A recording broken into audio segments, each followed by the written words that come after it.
तो कैसे मैं 2 लाख प्लस से भी ज़्यादा का रिकरिंग रेवेन्यू जनरेट कर रहा हूँ हर साल। जी हाँ, मैं आपको बताने वाला हूँ इस वीडियो में कैसे मैं मंथली रेवेन्यू जनरेट कर रहा हूँ। वो मंथली रेवेन्यू 2 लाख से भी ज़्यादा का है, ठीक है। और इस वीडियो में मैं आपको बताने वाला हूँ अपनी वो सारी स्ट्रैटेजीज और सिस्टम एंड प्रोसेसेस जिनसे हम अपने क्लाइंट को रिटेन करते हैं। और लास्ट में मैं शेयर करने वाला हूँ सबसे पावरफुल मेथड जिसके थ्रू आप क्लाइंट्स को एक्वायर कर सकते हो, क्लाइंट्स को रिटेन कर सकते हो। तो इस वीडियो में आपको बताने वाला हूँ मेरे लगभग अराउंड 15 प्लस क्लाइंट्स हैं जिनसे मुझे 2 से लगभग 2.5 लाख का मंथली रिकरिंग रेवेन्यू आता है। तो मेरे और भी ऐसे क्लाइंट्स हैं जिनका वन टाइम काम रहता है, जैसे फनल्स हो गया, वेबसाइट्स हो गई, ठीक है। बट मेरे पास अराउंड 15 से 16 के आसपास कुछ क्लाइंट्स हैं जिनसे मुझे 2 से 2.5 लाख रुपए का रिकरिंग रेवेन्यू आता है। मतलब ये पैसा मेरे पास हर महीने आता है, ठीक है। तो अभी ये एक हिसाब से हमारा स्टेबल बिजनेस हो चुका है कि हमें पता है कि अराउंड मुझे इतने का रेवेन्यू तो आना ही आना है। और साथ में हमारे बहुत सारे वन टाइम के लिए काम आते हैं, वन टाइम क्लाइंट्स आते हैं जिनका काम फनल्स का होता है, वेबसाइट्स का होता है, या फिर कुछ लोग सिर्फ वन टाइम अपना गूगल या फेसबुक ऐड सेटअप कराना चाहते हैं, ठीक है। तो ऐसे बहुत सारे क्लाइंट्स आते हैं हमारे पास।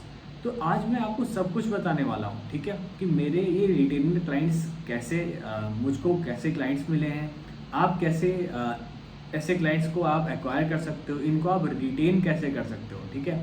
अब मैं पहले आपको बताने वाला हूँ सबसे पहले कि मैं इन क्लाइंट्स को रिटेन करके कैसे रखता हूँ। देन मैं आपको बताने वाला हूँ कि ये क्लाइंट्स मुझको मिले कैसे, ठीक है।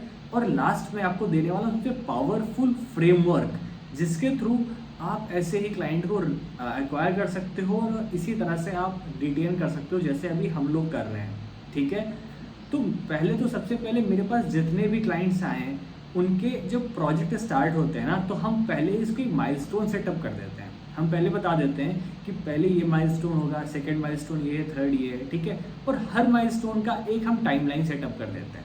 अब फॉर एग्जांपल कोई नया क्लाइंट आया, हम उसको पहले बोल देते हैं कि पहले माइलस्टोन जो फर्स्ट फेज होगा वो गूगल ऐड अकाउंट सेटअप होगा और हम ऐड रन करने वाले हैं।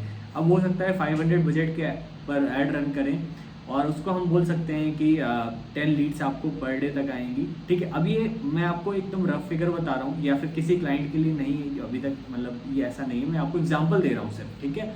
तो हो सकता है उसको हम ये बोलें या फिर इस तरह से हम बोल सकते हैं कि फर्स्ट फेज में हम ब्रांड अवेयरनेस ऐड रन करेंगे या फिर मैक्सिमाइज क्लिक पे ऐड रन करेंगे। उससे क्या होगा, हमारा हिस्ट्री जनरेट होगा, ठीक है, डेटा आएगा हमारे पास। सेकंड में हम उसको ऑप्टिमाइज करेंगे कन्वर्जेंस के लिए, जिसमें हम एक्सपेक्ट कर सकते हैं कि इतना बजट रहेगा और इतने नंबर ऑफ लीड्स आएंगी, ठीक है। और थर्ड फेज हमारा ये होगा, स्केलिंग का होगा, ठीक है। तो पहले ही उसको बता देते हैं और जो टाइमलाइन देते हैं उसी टाइमलाइन में हम उसके प्रोजेक्ट को फिनिश करते हैं। तो सबसे पहली चीज़ हो गई, क्लाइंट्स के साथ जब भी मैं काम करता हूँ पहले उनको सेटअप कर देता हूँ कि माइलस्टोन क्या होंगे और उसका टाइमलाइन क्या होगा, ताकि उनके माइंड में पहले क्लियर हो जाए कि उनको क्या मिलने वाला है और उनकी एक्सपेक्टेशन जो हमसे है वो पहले क्लियर हो जाए, ताकि बाद में कोई भी इशू ना आए। और माइलस्टोन के अकॉर्डिंग हम लोग पेमेंट भी सेट कर देते हैं कि फर्स्ट माइलस्टोन पे हम इतना % एडवांस लेंगे, फिर सेकेंड पे इतना, थर्ड पे इतना, और कैसे क्या हमारे पेमेंट्स रहेंगे वो payment structure according to milestone setup हो जाते हैं पहले, ठीक है। क्योंकि नया क्लाइंट रहता है तो उसको क्या थोड़ा बहुत आपको रिजल्ट्स देने होते हैं, तब आप पर ट्रस्ट बिल्डअप होता है, ठीक है। अब जो सेकंड तरीका क्या होता है, सेकंड में क्या करता हूँ, पहले तो हमने माइलस्टोन सेटअप कर दिए, हमने टाइम पे प्रोजेक्ट सारे डिलीवर किए। लास्ट अब ये जो चीज़ है ये सबसे पावरफुल है। अब ये मेरा एक सीक्रेट है जिसको मैंने अभी तक किसी को भी नहीं बताया और मैं आपको बताने वाला हूँ। वो इसलिए ताकि आप भी उसको सेम चीज़ कर पाओ, क्योंकि इसकी वजह से मेरे जो क्लाइंट्स हैं पिछले 1 साल 1.5 साल से भी ज़्यादा मेरे पास रिटेन है, ठीक है, रिटेन्ड है। तो अभी ये जो मेथड है, मैंने एक हायर किया रिलेशनशिप मैनेजर, ठीक है। तो एजेंसी जब स्टार्ट हुई थी सबसे पहले ये वाला काम मैं करता था, ठीक है। मतलब I used to setup Facebook ads, Google ads, बाकी सारे काम भी मैं करता था। इवन मैं वेबसाइट्स भी मैं बनाता था वर्डप्रेस पे, ठीक है, डिज़ाइन करता था, फनल्स पे मैं डिज़ाइन करता था। तो स्टार्टिंग में सारा काम मैं करता था और जो रिलेशनशिप मैनेजमेंट का काम है ये भी मैं खुद करता था। बट जैसे क्लाइंट्स बढ़ने लगे, काम बढ़ने लगे और फिर ऐसा हो गया 15-20 क्लाइंट्स को मैनेज करना मुश्किल हो गया मेरे लिए। तो अभी मैंने पिछले 1 साल से हायर करके रखा है एक रिलेशनशिप मैनेजर। अब इसका काम क्या है, अब इनका सबसे पहला काम है कि क्लाइंट्स का जो भी काम हो रहा है, जो भी क्लाइंट का काम हो रहा है, सोशल मीडिया मार्केटिंग हो रही है या फिर उनके गूगल एड्स हो रहे हैं, तो क्लाइंट का काम उसको अपडेट किया जाए, ठीक है। अब क्या होता है, बहुत सारे केसेस में क्लाइंट को पता ही नहीं चलता कि एजेंसी कर क्या रही है, ठीक है। तो क्लाइंट को लगता है कि कुछ काम ही नहीं हो रहा है यार, हर महीने मैं आपको 20,000 30,000 रुपये दे रहा हूँ बट आप लोग कुछ काम तो कर नहीं रहे हो, ठीक है। तो यहाँ पे ट्रस्ट ब्रेक होता है। इस ट्रस्ट को हम लोग बनाए रखने के लिए जो हम काम करते हैं, जो इसमें कुछ बड़ा चढ़ा के नहीं बताते हैं, जो हम एक्चुअल में काम करते हैं, फॉर एग्जांपल किसी की सोशल मीडिया मार्केटिंग हम कर रहे हैं, तो उसके एक वीक में मान के चलो 50 या 60 ऑर्गेनिक फॉलोवर्स गेन हुए, उसको 2-3 इंक्वायरी आई सोशल मीडिया से, तो वो चीज़ हम क्लाइंट को अपडेट करते रहते हैं फ्रीक्वेंटली कि आपके बिजनेस के साथ ऐसे ऐसी इंप्रूवमेंट्स आ रही हैं, ठीक है। सेकेंड चीज़ इसमें हम लोग क्या करते हैं, हम लोग हर सैटरडे को अपने क्लाइंट्स को एक वीकली रिपोर्ट शेयर करते हैं। अब इसके लिए हम लोग क्या करते हैं, हम लोगों ने एक व्हाट्सएप ग्रुप बना के रखा है जो क्लाइंट के साथ है। उसमें क्लाइंट ऐड होते हैं हमारे, उसमें मेरे सारे जितने टीम मेंबर्स हैं सब कोई उसमें ऐड है, even the graphic designer, social media marketers, relationship manager, सब लोग उसमें ऐड रहते हैं। वो इसलिए कि हो सकता है कभी मैं बिजी रहूँ, मैं किसी क्लाइंट में मीटिंग में रहूँ, मैं कभी ट्रैवल कर रहा हूँ, तो जो क्लाइंट का जो सर मतलब सपोर्ट है, ठीक है, वो कभी ब्रेक ना हो। ऐसा ना हो कि क्लाइंट कभी मुझे कॉल करे, उसको ज़रूरत है तो मैं उसको रिस्पॉन्ड ना कर पाऊँ। तो क्लाइंट मेरे व्हाट्सएप ग्रुप में कभी भी मैसेज डालेगा तो तुरंत या तो इंस्टेंट मैं उसको रिप्लाई करता हूँ। 90% ऑफ द टाइम्स मैं उसको रिप्लाई कर देता हूँ क्योंकि मैं एक्टिव रहता हूँ हमेशा। और अगर कभी मैं नहीं भी कर पाता हूँ तो मेरा कोई ना कोई टीम मेंबर उस पर तुरंत उसको सपोर्ट दे देता है, ठीक है। तो सबसे पहली चीज़ हमारे व्हाट्सएप ग्रुप है जहाँ पे तुरंत सपोर्ट मैं क्लाइंट्स को देता हूँ, ठीक है। उसके बाद हम लोग वीकली रिपोर्ट शेयर करते हैं हर सैटरडे को। पिछले एक हफ्ते में क्या काम हुआ है उसको एक पेपर पे एक फॉर्मेट होता है, हमारा पीडीएफ पे एक फॉर्मेट होता है, ठीक है। उस फॉर्मेट में हम क्या करते हैं, फॉर एग्जांपल अगर कोई सोशल मीडिया मार्केटिंग किसी की चल रही है तो नंबर ऑफ फॉलोअर्स कितने गेन हुए, कितने ग्राफिक्स पोस्ट हुए हैं, पेज की इंगेजमेंट कितनी गई है, ठीक है, पेज की रीच कितनी गई है, फेसबुक इंस्टाग्राम का क्या रिस्पॉन्स है, अगर किसी के एड्स रन हो रहे हैं तो इंस्टाग्राम फेसबुक एड्स का क्या रिस्पॉन्स है, ठीक है, गूगल एड्स का क्या रिस्पॉन्स है, कितनी लीड्स आई है, कितना बजट स्पेंड हुआ है। ये सारी चीज़ इन फॉर्म ऑफ रिपोर्ट हम शेयर करते हैं क्लाइंट को weekly. So our relationship manager acts as a bridge between the team and the client. अब इससे फ़ायदा क्या होता है एक रिलेशनशिप मैनेजर रखने से? सबसे पहली चीज़ तो जो टीम के बीच में मिसकम्युनिकेशन होता है, कई बार ग्राफिक में कुछ चेंजेस आए हैं, अगर क्योंकि ग्राफिक डिज़ाइनर है हमारे पास इन हाउस और सोशल मीडिया मार्केटिंग के लिए ग्राफिक्स इंपॉर्टेंट है, ठीक है। तो अगर कुछ चेंजेस आए हैं, अगर किसी क्लाइंट को कोई प्रॉब्लम आ रही है या फिर किसी क्लाइंट की कोई कंप्लेंट है, इससे क्या होता है जो रिलेशनशिप मैनेजर है उसका काम ही है कि क्लाइंट्स के सारी चीज़ों को समझना। और जो डेडिकेटेड पर्सन है जो टीम में, सपोज गूगल एड मैनेजर, अगर किसी की लीड्स नहीं आ रही हैं या फिर किसी का गूगल एड अकाउंट सही नहीं चल रहा है, तो रिलेशनशिप मैनेजर का काम है तुरंत उसको इन्फॉर्म करना कि किस चीज़ में क्या काम खराब है, ठीक है। तो काम उसका ये रहता है कि क्लाइंट्स को जो भी क्लाइंट की मतलब जो भी रिक्वायरमेंट्स हैं उसको इंस्टेंट फुलफिल किया जाए, उसको सही किया जाए। अगर किसी क्लाइंट का काम में कुछ गड़बड़ चल रहा है, कुछ सही नहीं चल रहा है, किसी का प्रोजेक्ट में कुछ इशू आ रहा है, तो उस चीज़ को फिगर आउट करना या फिर जो डेडिकेटेड पर्सन है उसको तुरंत अपडेट करना है इस चीज़ को, ठीक है। अब ये सबसे पावरफुल मेथड है, आप क्लाइंट्स इसके थ्रू रिटेन कर सकते हो। अब ये हम लोग क्यों करते हैं? सबसे पहली चीज़ तो क्लाइंट्स को आप एक ऐसा एजेंसी की तरह आप सर्विस दो, ठीक है। आप यहाँ पे एक बिजनेस कर रहे हो, ठीक है। एक बिजनेस में सबसे ज़्यादा ज़रूरी है एक क्लाइंट को रिटेन करके रखना, बिजनेस स्टेबल होना, ठीक है। आप 1 लाख अर्न कर रहे हो, 50,000 अर्न कर रहे हो, या फिर कोई स्टार्टिंग है, मैं कह रहा हूँ महीने का सिर्फ 30,000 कमा रहे हो पर हर महीने कमा रहे हो, वो ज़्यादा ज़रूरी है, ठीक है। आप कोई ऐसी इंडस्ट्री में नहीं हो, ठीक है, जहाँ पे आप टिप्स ट्रिक्स पूछ रहे हो, आप वन शॉट एक तरीका ढूंढ रहे हो कि मैं एक महीने में 8,000 10,000 डॉलर कैसे कमा लूँ, ठीक है। उसके बाद आप अगर कुछ पैसा नहीं कमा रहे हो, तो मैं उस चीज़ की बात नहीं कर रहा हूँ, मैं बात कर रहा हूँ कि स्टेबल बिजनेस बिल्डअप करने में, एक ऐसा बिजनेस जिसको आप स्केल कर सकते हो।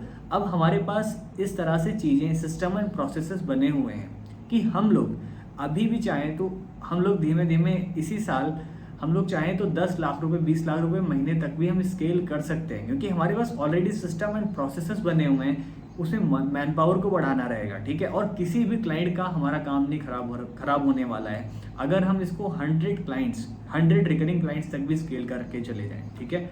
तो आपको एक स्टेबल बिजनेस बनाना है। अब स्टेबल बिजनेस बनाने के लिए आपको ऐसे फ्रेमवर्क्स चाहिए होंगे जिससे आपको क्लाइंट का काम ना खराब हो, और अगर आपको क्लाइंट को अच्छा सपोर्ट मिलता रहेगा, ठीक है, अच्छा उसके सारे प्रॉब्लम सॉल्व होती रहेंगी टाइम टू टाइम, ठीक है, तो क्लाइंट आपको कभी छोड़ के नहीं जाने वाला है। ये चीज़ मैं क्यों कर रहा हूँ? क्योंकि मैक्सिमम मैंने लोगों से सुना, जब मैंने क्लाइंट से बात करना स्टार्ट किया तो उन्होंने बताया यार जो एजेंसी है उसका सपोर्ट नहीं मिलता, वो 1-2 महीने बात करते हैं फिर तो वो फ़ोन ही नहीं उठाते हैं, या फिर उनका काम बहुत लेट में आता है, ठीक है। तो मोस्टली लोग कुछ लोग फ्रीलांसर से परेशान होते हैं, कुछ एजेंसीज से ऐसे परेशान होते हैं। तो इन सब प्रॉब्लम्स का हमने सॉल्यूशन निकाला यार, कि हमारे साथ वो दिक्कत ना आए जो एजेंसीज के साथ बाकी लोग प्रॉब्लम फेस कर रहे हैं, हमारी एजेंसी के साथ ऐसा कोई भी प्रॉब्लम फेस ना करे, ठीक है। तो ये सारे हमने सिस्टम एंड प्रोसेसेस बनाए, ये सारी प्रॉब्लम्स ना हो उनको अवॉइड करने के लिए।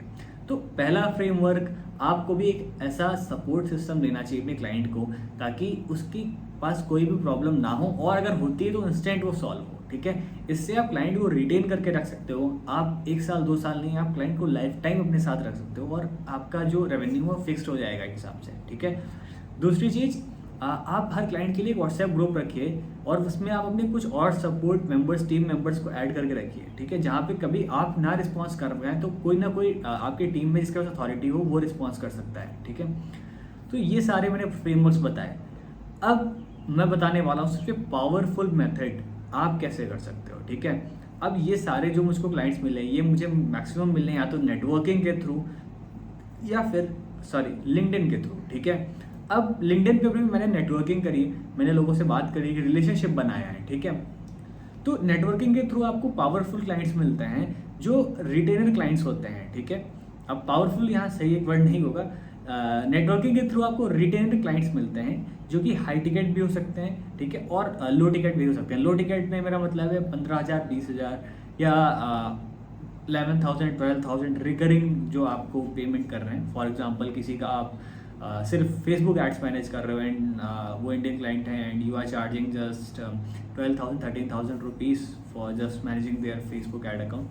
सो कुछ क्लाइंट ऐसे भी हो सकते हैं। तो नेटवर्किंग के थ्रू ऐसे क्लाइंट्स मिलते हैं जो आपके साथ कनेक्ट होते हैं और वो बहुत लंबे टाइम तक आपके साथ आगे जाते हैं, ठीक है। अब मैं आपको बताने वाला हूँ ये चीज़ आप कैसे कर सकते हो। सबसे पहले आपको नेटवर्किंग करनी है अपने आसपास के लोगों से, आसपास के बिजनेसमैन से। अब ये कैसे करोगे आप? आपके आसपास आप देखो तो क्लब्स होंगे बहुत सारे। अगर कोई आसपास आप मेट्रो सिटी में रह रहे हो, कोई अच्छी सिटी में रह रहे हो, तो टोस्ट मास्टर्स क्लब होगा, BNI होगा, जिसमें BNI का मैं भी पार्ट हूँ, ठीक है। और बहुत सारे इवेंट्स होंगे, मीटअप्स होंगे, ठीक है। दिल्ली में बहुत सारे मीटअप्स होते रहते हैं, मुंबई में होते रहते हैं। तो आप ऐसी जगह पे ट्रैवल करके जा सकते हो, ठीक है। आप ऐसी जगह पहले से पता कर सकते हो कि कहाँ पे मीटअप होने वाला है, कहाँ पे इवेंट होने वाला है, ठीक है। तो आप ऐसे इवेंट्स में जाइए, आप ऐसे मीटअप्स में जाइए, आप ऐसे लोकल ग्रुप्स में जाइए, ठीक है। लिंक्डइन लोकल करके भी एक प्लेटफॉर्म है, उसको मैंने एक्सप्लोर नहीं किया बट मैंने सुना है। तो आप उन सब चीज़ों पर जा सकते हो। इससे क्या होगा, आपके जो आसपास बिजनेसमैन हैं आप उनसे नेटवर्किंग करोगे, आपका एक रिलेशनशिप बनेगा, ठीक है। आप पर ट्रस्ट होगा उनको, और उस ट्रस्ट के बेस पे आपको काम मिलेगा, और जो मैंने फ्रेमवर्क दिया है उसके बेस पे आप उनको एक अच्छी सर्विस दोगे, जिसके थ्रू आपके पास लॉन्ग टर्म आपके साथ वो रहने वाले हैं, ठीक है। तो आपको नेटवर्किंग करनी है लोकल ग्रुप्स के थ्रू।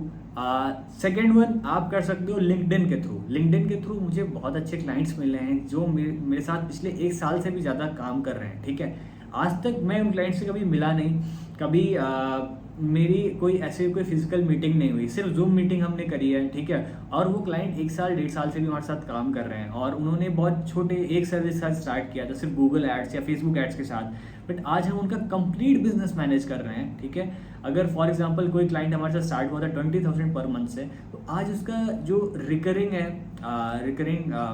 मतलब जो हम उसे चार्ज कर रहे हैं वो 50,000 पर मंथ तक भी जा चुका है, ठीक है। क्योंकि ट्रस्ट बिल्डअप हो जाता है तो क्लाइंट आपको और भी काम देने लगता है, और फिर आपको ना बहुत सारे रेफरल्स भी मिलते हैं, ठीक है। तो हमें रेफरल्स भी बहुत मिले हैं, हमें रेफर के थ्रू क्लाइंट हमें मिल चुके हैं अराउंड 15 से 20 क्लाइंट हमें रेफर के थ्रू मिल चुके हैं कि किसी को काम पसंद आया तो उसने आगे रेफर किया है, ठीक है। तो आपको नेटवर्किंग करनी है अपने लोकल्स के through. Second, local meetups events के थ्रू। सेकेंड, आपको नेटवर्किंग करनी है लिंक्डइन पे। अब लिंक्डइन पे जिस इंडस्ट्री में आपने काम किया है, वर्क पोर्टफोलियो है, उसी इंडस्ट्री के लोग साथ इंटरेक्ट करिए। उनको क्या करिए, उनकी वेबसाइट सेटअप कर दीजिए, उनके लिए फनल सेटअप कर दीजिए, फेसबुक एड्स, गूगल एड्स आप सेटअप कर सकते हैं, ठीक है। ऐसे आप उनकी हेल्प करिए स्टार्टिंग में। इससे आपकी बॉन्डिंग बनेगी, रिलेशनशिप बनेगा, ठीक है। अब मैं यहाँ बात कर रहा हूँ लॉन्ग टर्म की बात। यहाँ मैं ऐसे लोगों से बात नहीं कर रहा हूँ या उनको नहीं बता रहा हूँ जो तुरंत सब कुछ चाहते हैं, इंस्टेंट रिजल्ट चाहते हैं। तो अगर कोई यहाँ पे वीडियो देख रहा है जो इंस्टेंट रिजल्ट वाला है यार, कि तुरंत बताओ 1 क्लिक में और क्लाइंट आए और पैसा ही पैसा हो, तो प्लीज़ वो वीडियो मेरा बंद कर सकता है, क्योंकि उनके लिए वीडियो नहीं, यहाँ पे वीडियो उनके लिए जो स्टेबल बिजनेस बनाना चाहते हैं, ठीक है। तो ये मेरा पर्सनल एक्सपीरियंस है जो मैंने 4 साल 5 साल बहुत सारी मेहनत करके बहुत अलग अलग लोगों से मिल के मैंने सीखा है और मैं आपके साथ शेयर कर रहा हूँ, ठीक है। तो ये बहुत वैल्यूएबल है मेरे लिए, और अगर आप इसको थोड़ा भी इम्प्लीमेंट करेंगे तो आपको बहुत अच्छे रिजल्ट्स आ सकते हैं, ठीक है। तो आप सेकेंडली क्या, लिंक्डइन के थ्रू कनेक्ट करिए ऐसे लोगों के साथ और उनको कुछ सेटअप करके दे दीजिए, फेसबुक सेटअप कर दीजिए, गूगल एड सेटअप कर दीजिए। किसी के लिए आप उनका एसईओ ऑडिट कर सकते हो, उनकी एसईओ में हेल्प कर सकते हो, ठीक है। तो ये मैंने कंप्लीट बताया। अब मैं इसको अगर सम अप करता हूँ एक नटशेल में, तो सबसे पहले हम लोग क्या करते हैं, हम लोग क्लाइंट रिटेन के लिए उसको सबसे अच्छा सपोर्ट देते हैं, ठीक है। ओवरऑल जो हमने बात करी वो सपोर्ट किया, तो उसको सबसे अच्छा सपोर्ट देते हैं, इसलिए हमारे पास क्लाइंट्स रिटेन होकर रह रहे हैं पिछले 1-1.5 साल से भी ज़्यादा, ठीक है। सेकेंडली हम लोग क्या करते हैं, मेरे जो क्लाइंट्स हैं नेटवर्किंग के थ्रू आए हैं, वो नेटवर्किंग मैंने करी है लोकल ग्रुप्स के थ्रू, इवेंट्स के थ्रू, BNI के थ्रू, ठीक है। लिंक्डइन पे जो मैंने आपको बताया, लिंक्डइन मैंने नेटवर्किंग करी है, जो आज मेरे साथ बैंगलोर से भी हैं, मुंबई से भी हैं, दिल्ली से भी हैं। मैं उनसे कभी मिला नहीं, बट वो मेरे क्लाइंट्स हैं पिछले 1 साल से, ठीक है। तो आप ये कर सकते हो, मीटअप करिए, इवेंट्स पे जाइए, ठीक है। वहाँ पे आपको क्लाइंट मिलेंगे, जो मैंने आपको फ्रेमवर्क बताया उस फ्रेमवर्क पे काम करिए और रिकरिंग क्लाइंट्स पे फोकस करिए। आप फोकस करिए कि आपके पास भले यार 8 क्लाइंट हो, 10 क्लाइंट हो, 2 क्लाइंट हो, बट आप रिटेन करके रखिए उनको और एक स्टेबल बिजनेस बनाइए। हर महीने सिर्फ 4 लाख, 5 लाख, 2 लाख कमाइए बस, बट कोशिश करिए वो जितना ज़्यादा स्टेबल रहेगा आप उतना लॉन्ग टर्म जाओगे, ठीक है। और उस जो आपके पास बिजनेस है उसको सिस्टम एंड प्रोसेसेस में कन्वर्ट करिए ताकि आप और स्केल कर पाओ उसको, अच्छा, ठीक है। तो hope you like the video. आपको अगर कुछ भी डाउट हो या फिर कुछ मैंने आपको बताया हो जो आपको समझ में ना आया हो, कुछ मिस्टेक हुई हो, तो आप प्लीज़ मुझे कमेंट में करके बता सकते हैं कि आपको क्या नहीं समझ में आया, या कुछ अगर आपको नहीं पसंद आया तो नीचे मुझे आप फीडबैक दे सकते हैं। So hope you like the video. आप प्लीज़ कमेंट करके बताते रहें या फिर लाइक करें, तो मुझको अच्छा लगेगा, मुझे लगेगा कि आप लोगों को चीज़ समझ में आ रही है, ताकि मैं और आगे चीज़ें शेयर कर पाऊँगा। Thank you so much.